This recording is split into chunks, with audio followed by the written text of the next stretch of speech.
पानी ही जीवन है। पानी पर ही हम सबका जीवन निर्भर करता है। पानी से ही हमारी उत्पत्ति हुई है। आप जानते हो, आपने 5वीं कक्षा की हिस्ट्री की किताब में भी पढ़ा है कि पृथ्वी पर सबसे पहले पानी आया और उसके बाद उसमें अमीबा, मतलब जिसे हम अंग्रेजी में प्रोटोजोआ कहते हैं, उसका निर्माण हुआ और उसके बाद फिर बाकी उससे अन्य जीवों की उत्पत्ति हुई। मतलब हमारा जन्म पानी के कारण ही हुआ है। अगर हमें जीवित रहना है तो पानी की जरूरत है। हमारे जन्म के लिए भी पानी जरूरी था और अगर हमें जीवित रहना है तभी भी पानी की जरूरत है। परंतु ये पानी ऐसा वैसा पानी नहीं, प्रदूषित पानी नहीं, तो उसके लिए जरूरी है हमारे लिए अच्छा साफ सुथरा पानी मिले। तो ये साफ सुथरा पानी होने हमें प्राप्त कहाँ से होता है? जी हाँ, तालाब, कुएं आदि से प्राप्त होता है। लेकिन सबसे बड़ा स्रोत जो है वो नदी है। परंतु आजकल देखो तो ये नदियां हम बड़े प्रदूषित कर रहे हैं। जैसे कि हमारे शहर का या फिर गांव का पानी, गंदा पानी जो होता है बगैर प्रक्रिया के नदियों में छोड़ा जाता है। गांव में पशुओं को धोने के लिए नदी में ले जाते हैं, गाड़ियां जाकर नदियों में धोते हैं, कपड़े धोने के लिए, बर्तन मांजने के लिए नदियों पर जाते हैं। शहरों में जो कल कारखाने होते हैं, अस्पताल वगैरह जो होते हैं, वहाँ का पानी जो केमिकल युक्त पानी होता है वो नदियों में छोड़ा जाता है और इसके कारण नदियों का प्रदूषण बहुत ज़्यादा बढ़ रहा है, जो बहुत ज़्यादा हानिकारक है। और ये समस्या का भुगतान हमें को भुगतना पड़ता है। इसके कारण कई सारी बीमारियां फैलती हैं।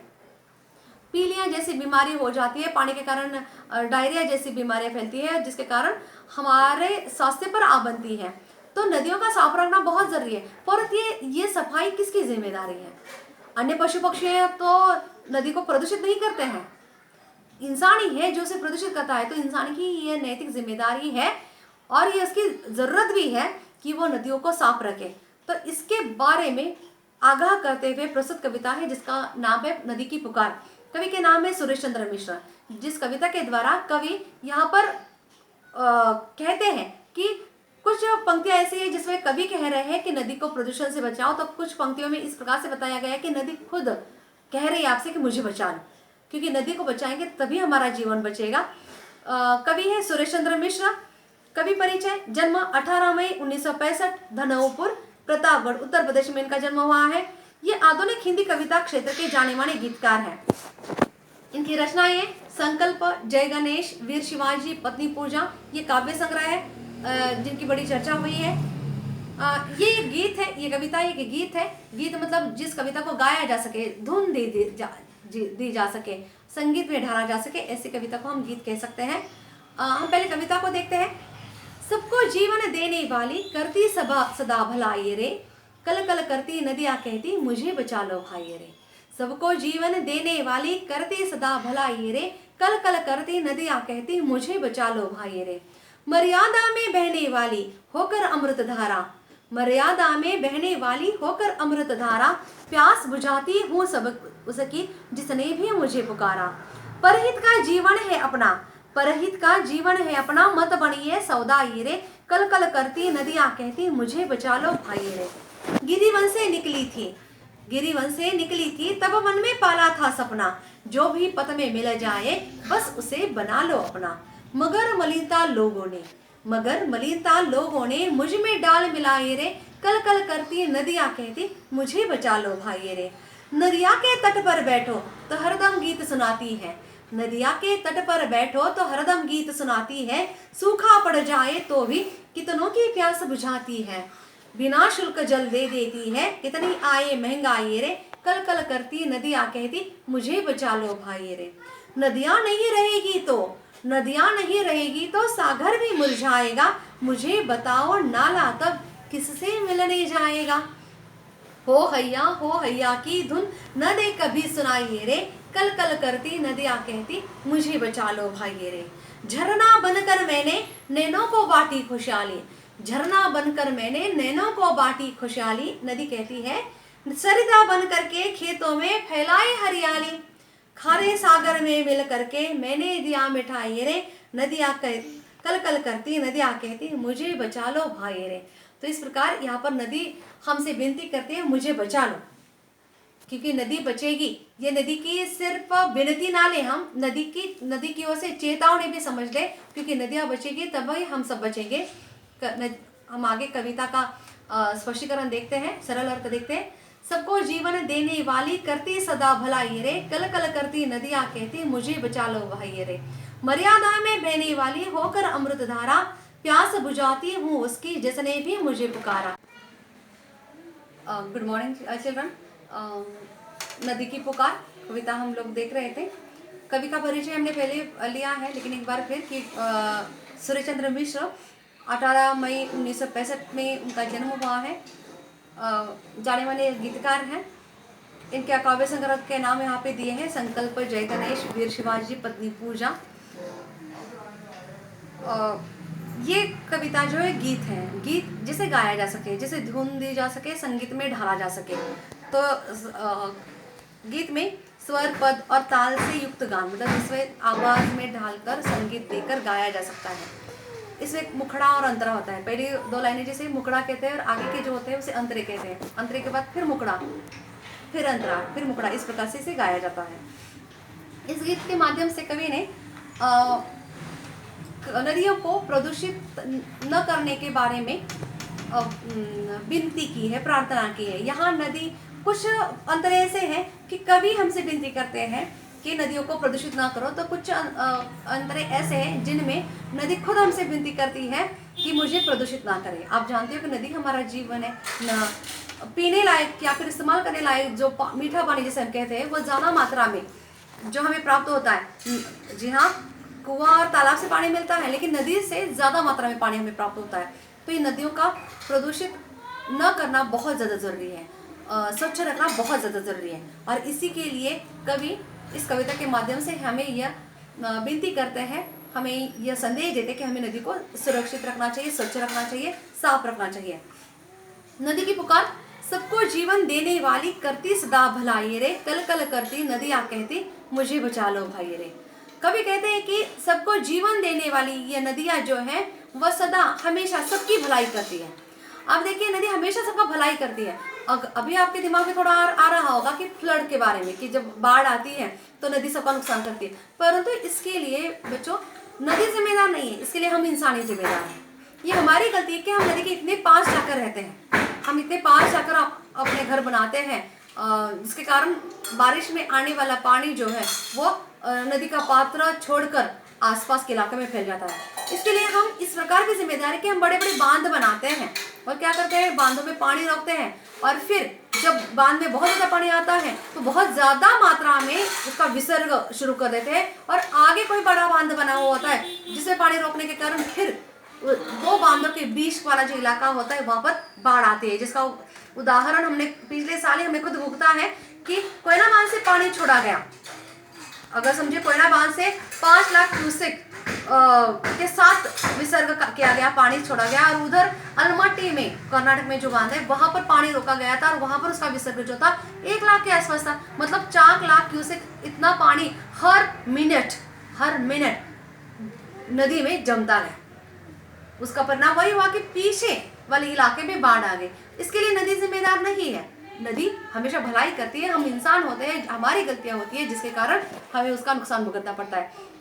तो नदी जो है सबको जीवन देती है, जिंदगी देती है, अपने पानी से सबका जीवन सींचती है और सबको भलाई करती है। कल कल करती नदियां कहती मुझे बचा लो भाई रे। सबको आज ये एक क्या हम कहें, शोकांतिका हो गई है।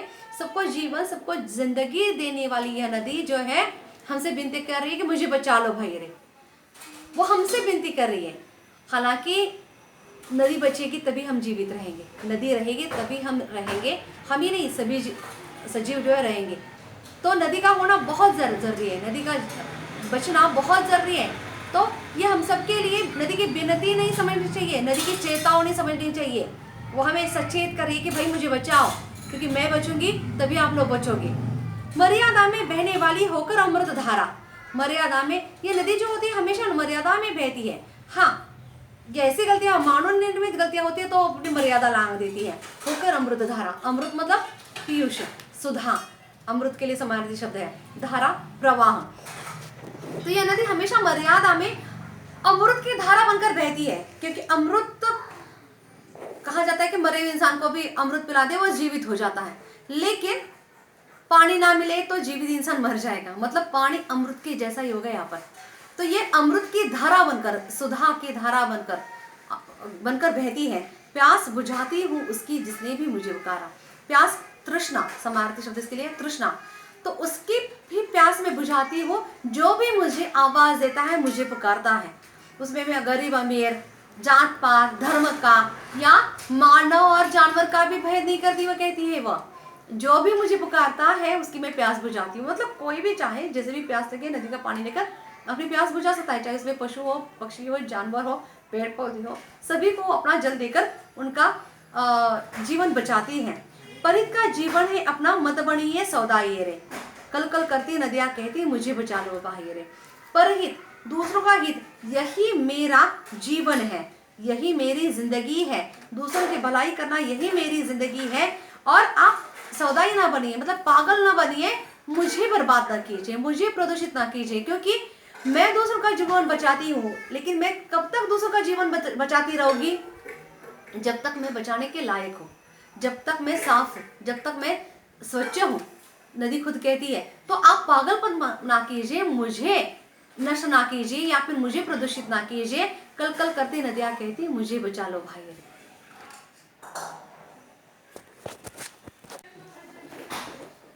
आगे नदी कहती है, गिरिवन से निकली थी तब मन में पाला था सपना।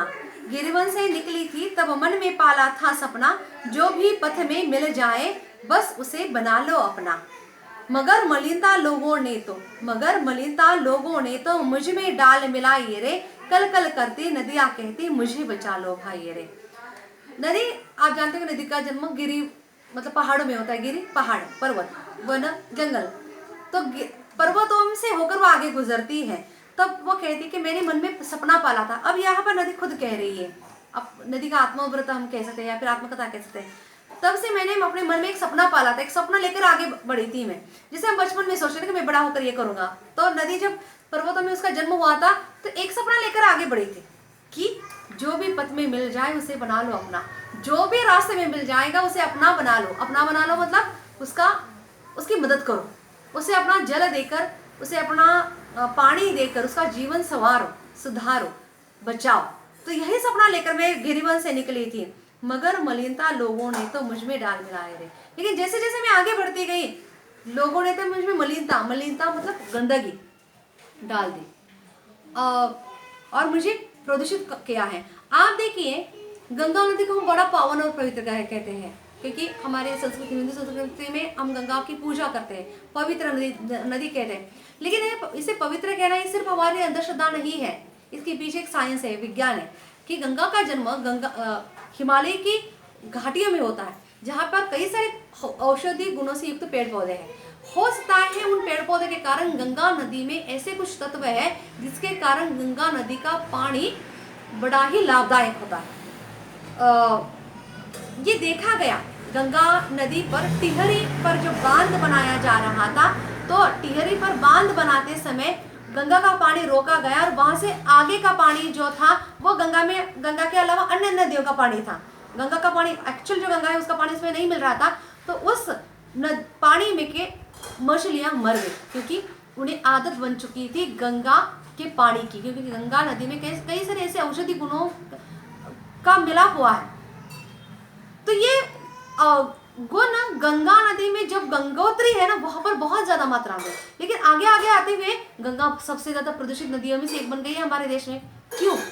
क्योंकि इसमें हमने इतनी ज्यादा गंदगी मिलाई है। क्या होता है हमारे धर्म में, हम सोचते हैं कि पाप, जब हम इंसान की धारणा होती है कि पाप बढ़ जाते हैं ना, जाकर एक बार गंगा में डुबकी लगा, ऐसे लगता है जैसे सारे पापों से मुक्ति, और एक बार मुक्त होता है फिर से दूसरे पाप करने के लिए तैयार है। मतलब फिर से परमिशन जैसे मिल गई, परवाना फिर से मिल गया पाप करने का। और इस प्रकार से हर इंसान वहां जाकर डुबकी लगाता है। कई लोगों की यह धारणा होती है, गंगा के किनारे पर रहने वाले लोग, कि लाशें बहाई जाती है मुक्ति के लिए। अपने परिवारजनों की किसी की मौत हो जाती है ना, कई बार लाशों की लाशें ऐसे गंगा में प्रवाहित की जाती है, ये सोचकर कि उस इंसान को मुक्ति मिल जाएगी। अरे भाई, इससे तुमको मुक्ति मिले ना मिले, लेकिन गंगा बेचारी बड़ी पवित्र और प्रदूषित होती जा रही है। गंगा के किनारे पर होने वाले कई सारे कारखाने हैं जिनसे डायरेक्ट वो पानी जो होता है केमिकल वाला उसमें छोड़ा जाता है, जिसके कारण फिर गंगा प्रदूषित होती है। ऐसे कई गंदगी नदियों में छोड़ी जाती है, ना सिर्फ गंगा में, आसपास के सभी नदियां जो है, अब हमारे कोल्हापुर का ही उदाहरण लीजिए, पंचगंगा नदी, वो तो महाराष्ट्र की सबसे प्रदूषित नदियों में से एक माना गया है। उसमें भी कई सारे जो चमड़े के वस्तुएं वहाँ कोल्हापुर में बनाई जाती है, उसका पानी भी डायरेक्ट वह नदी में जयंती नाले से होकर नदी में मिल जाता था, जिसके कारण पंचगंगा भी प्रदूषित हो गई। तो ऐसी हमारे कृष्णा नदी भी जहाँ पर प्रवाहित होती है ना, जहाँ पर उसका उगम होता है, वहां पर का पानी बड़ा साफ सुथरा है, लेकिन जैसे जैसे आगे बढ़ती है, हर गांव शहर का जो कचरा है, गंदगी जो लेकर आगे बढ़ते बढ़ते वो खुद प्रदूषित होती जाती है। आप पुणे में ही अब अगर कभी शिवाजी नगर जाइए तो वो ब्रिज के नीचे जो है ना, वो नदी है, दिखती नाली जैसी है, गटर जैसी दिखती है, इतना काला सा पानी पड़ गया है। क्यों? क्योंकि आसपास के जो कल कारखाने हैं, वहाँ का गंदा पानी जो वहाँ पर छोड़ा जाता है, या फिर कई गांवों का, शहरों का पानी बगैर प्रक्रिया के नदियों में जो छोड़ा जाता है, जिसके कारण वो गंदगी फैल जाती है और प्रदूषित होती है नदी। तो इस प्रकार नदी कहती है, मैं वहां से तो निकली थी पहाड़ों से, साफ सुथरी, सबको जीवन देने की इच्छा से, लेकिन आगे जैसे बढ़ती गई, लोगों ने मुझ में मलिनता मतलब गंदगी डाल मिलाई है। कल कल करती नदियां कहती, मुझे बचा लो भाई रे। नदिया के तट पर बैठो तो हरदम गीत सुनाती, सूखा पड़ जाए तो भी कितनों की प्यास बुझाती, बिना शुल्क जल दे देती है, कितनी आए महंगाई रे, कल कल करती नदियां कहती, मुझे बचा लो भाई रे। कभी हम अपने जीवन में बहुत स्ट्रेस है, तनाव है, तो आराम के लिए नदिया के तट पर जाकर लोग बैठते हैं, बहुत सुकून मिल जाता है, उस पानी को देखते ही मन शांत हो जाता है, और वो कल कल बहने वाली धारा जैसे कोई नेचुरल म्यूजिक, नैसर्गिक धुन सुनाई देती है और मन को आराम पहुंचाती है। ऐसे लगता है जैसे नदी हमें गीत सुना रही है और हमारे मन को आराम मिलता है, शांति मिल जाती है। सूखा पड़ जाए तो कितनों की प्यास बुझाती, कभी सूखा पड़ जाता है, अकाल पड़ जाता है, तो भी नदी में जो पानी होता है ना, हम डैम वगैरह बनाकर उसका पानी रोकते हैं, तो वो पानी पीने के लिए इस्तेमाल कर सकते हैं। कितनों की प्यास तृष्णा बुझा सकती है, बिना शुल्क जल दे देती है। कोई चीज अगर हमें चाहिए होता है, उसके लिए हमें पैसे देने पड़ते हैं, लेकिन नदी को कोई पैसे देने नहीं पड़ते। आप नदी के किनारे जाओ, बाल्टी भर लो और टैंकर भर के लेना है, आप अपनी मर्जी से नदी का पानी जितना भी ले लो, वो कहती नहीं कि मुझे पैसे दे दो। हाँ, हमारे घर में जो नल का पानी आता है नदी का, उसके लिए हमें पैसे भरने पड़ते हैं, लेकिन वो पानी बिल जो आता है वो नदी को नहीं देते हैं हम, वो हम हमारी नगर पंचायत, हमारे ग्राम पंचायत जो होती है, जिसके लिए मतलब उन्होंने खर्चा किया है ना यहाँ तक आने के लिए पानी, या फिर जल शुद्धिकरण प्रोजेक्ट जो होता है उसके लिए जो खर्चा करते हैं, उसके लिए हम बिल भरते हैं। नदी को पानी नहीं देते हैं, मतलब नदी मुफ्त में पानी देती है। और ऐसी ये नदियाँ कितनी भी महंगाई आए फिर भी अपना पानी मुफ्त में लोगों को देती है। कल कल करती नदियाँ कहती, मुझे बचा लो भाई रे। नदियाँ नहीं रहेगी तो सागर भी मुरझाएगा, मुझे बताओ नाला तब किससे मिलने जाएगा। हो हैया की धुन ना दे कभी सुनाई रे, कल कल करती नदियाँ कहती, मुझे बचा लो भाई रे। यदि नहीं नदी नहीं रही, नदी में ही पानी नहीं रहा, तो समुद्रों में भी पानी कहाँ से आएगा? समुद्र में जो पानी आता है वो नदियों से होकर जाता है, तो सागर भी मुरझा जाएगा, समुद्र भी मुरझा जाएगा, उसमें भी पानी नहीं रहेगा। और यदि नदी नहीं रही तो हमारे जो बरसात में छोटे छोटे नाले बहते हैं ना, नाला मतलब वो गटर वाला नाला नहीं कह रही मैं, बरसात में छोटे छोटे नहर जो बहते हैं, वो जाकर किस में मिलेंगे? और फिर वो जाकर समुद्र में जाकर पानी मिलना है, और अलग अलग प्रदेशों में जाकर लोगों की प्यास बुझानी है, वह कौन करेगा? और नदियों में जो चलने वाले नाव होते हैं, नैया चलती है, और उस पर होने वाले जो मांझी होते हैं, वो नाव चलाते समय हो हैया की आवाज़ देते हैं, ऐसे गाने गाते हैं, वो भी सुनाई नहीं देंगे। नदियाँ नहीं रहेगी तो ये सब नहीं रहेगा, और इसीलिए नदी कहती है कि मुझे बचा लो। झंडना बनकर मैंने नैनों को बाटी खुशहाली, सरिता बन करके खेतों में फैलाई हरियाली, खारे सागर में मिल करके मैंने दिया मिठाई रे, कल कल करती नदियाँ कहती, मुझे बचा लो भाई रे। कभी कभार नदी जो शुरुआत में जन्म होता है तो झरने के रूप में होती है, और झरना आप देखिए नैनों के लिए, आँखों के लिए, नयन मतलब आँखें, सब आँखों को देखने में बड़ा ही अच्छा लगता है। झरना जब पहाड़ों से नीचे गिरता है, वो उसे हम कहते हैं, जिसे हम वाटरफॉल कहते हैं, हिंदी में हम उसे जलप्रपात कहते हैं, धबधबा जिसे हम मराठी में कहते हैं। तो जलप्रपात देखने के लिए कई सारे लोग जाते हैं, तो ये अब हमारे आँखों के लिए भी एक अच्छा सा दृश्य होता है, नैनों के लिए भी। और जहाँ वो बहता है वहाँ का आसपास का प्रदेश पूरा हरा भरा हो जाता है, तो हरियाली फैल जाती है, हरियाली के कारण समृद्धि आ जाती है, विकास हो जाता है, सरिता बन के खेतों में फैलाई हरियाली, झरना बनकर वो सौंदर्य, निसर्ग सौंदर्य के रूप में हमारे नैनों को समृद्धि देती है, हमारी आँखों की को सुंदरता प्रदान करती है। और नदी बनकर जब वह बहती है तो खेतों में हरियाली, अनाज लहलहाती है, उगाती है, और उससे उस आसपास के प्रदेश में समृद्धि फैल जाती है। और आगे चलकर जब वो खारे सागर में जब वो मिल जाती है तो खारे सागर पर मिठाई, अब मिठाई का ही कर तो हम मीठा कहते हैं, लेकिन यहाँ पर दूसरा अर्थ खारे सागर जो है समुद्र से प्राप्त जो खनिज संपत्ति है, जिसमें हम मोती जब हम प्राप्त होते हैं, खनिज, नैसर्गिक वायु, तेल में हमें मिल जाते हैं समुद्र में से, या फिर प्रवाल जैसी औषधि वनस्पतियाँ मिल जाती है।